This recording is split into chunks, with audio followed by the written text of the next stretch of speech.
আমি কি এমন অপরাধ করেছি?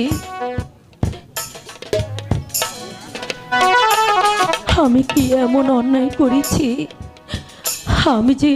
আমি যে কিছুই বুঝতে পারছি না। লোক মুখে আমি শুনছি আমার স্বামী নাকি আমাকে তালাক দিয়েছে। এ কথা সত্য না মিথ্যা? না না, যদি যদি মিথ্যাই হবে তাহলে তাহলে আমার স্বামী কেন এখনই এলো না? আমি আমি যে কিছুই বুঝতে পারছি না, আমি যে কিছুই বুঝতে পারছি না। বিবি জয়নব বাড়ি আছেন? বিবি জয়নব? কে? আমি কাছে ওই দামেস্কের রাজ দরবার থেকে এসেছি। ঠিক আছে, আসুন, বসুন, বলুন কি বলবেন। আপনার স্বামী আপনাকে তালাক দিয়েছে।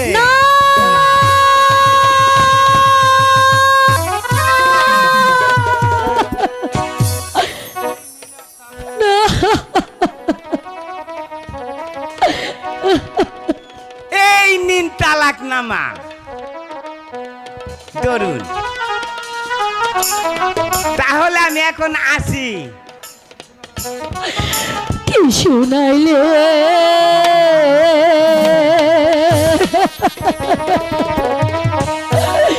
ও গো আল্লাহ,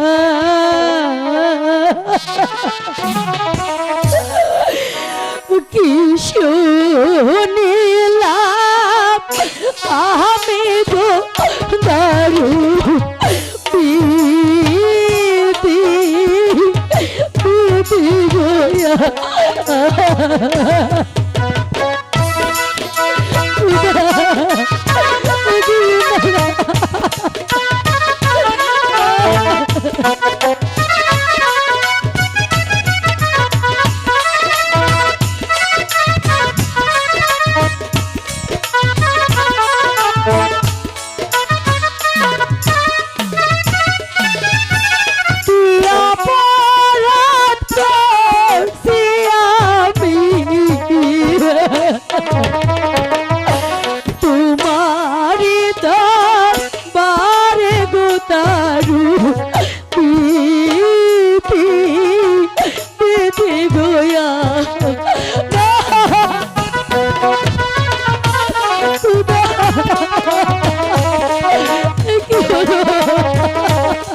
হইলাম গো দোষী,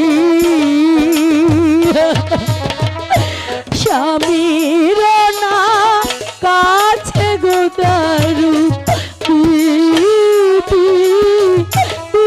গোয়া।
খোদা, এখন আমি কি করব?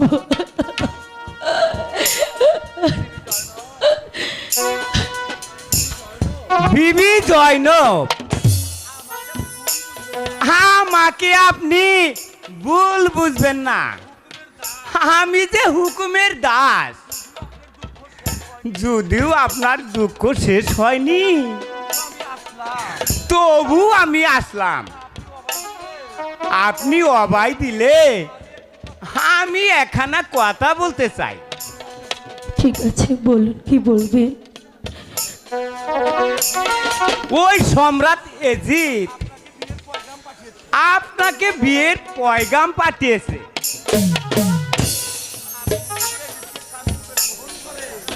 আপনি যদি সম্রাট এজিদকে স্বামী রূপে গ্রহণ করেন,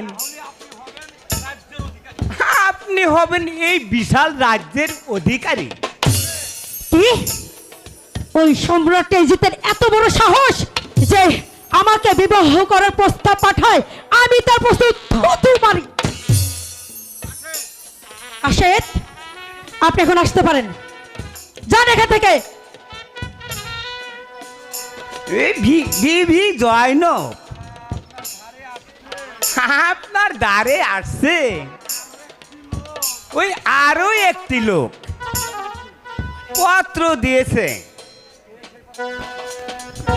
কে কে সে যে পত্র দিয়েছে? সে হচ্ছে ওই মদিনার বড় ইমাম হাসান। আলহামদুলিল্লাহ। হ্যাঁ কাশির,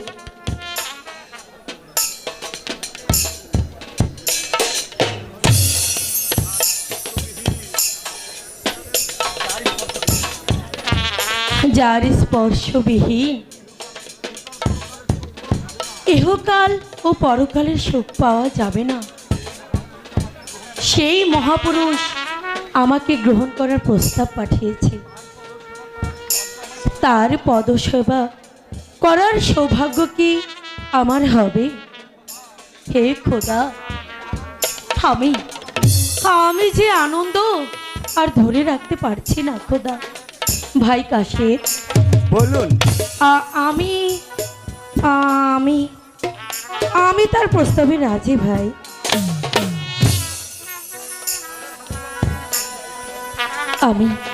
আমি তার চরণে হাজার হাজার বার সেলাম করি।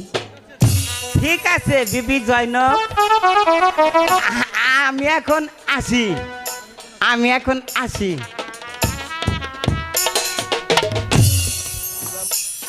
হে খোদা, তোমার রহমতের শেষ নেই। এমন মহামানবের পদ সেবা করার সুযোগ তুমি আমাকে করে দিয়েছো। তোমার দরবারে কোটি কোটি শুকরিয়া খোদা, কোটি কোটি শুকরিয়া খোদা, কোটি কোটি শুকরিয়া।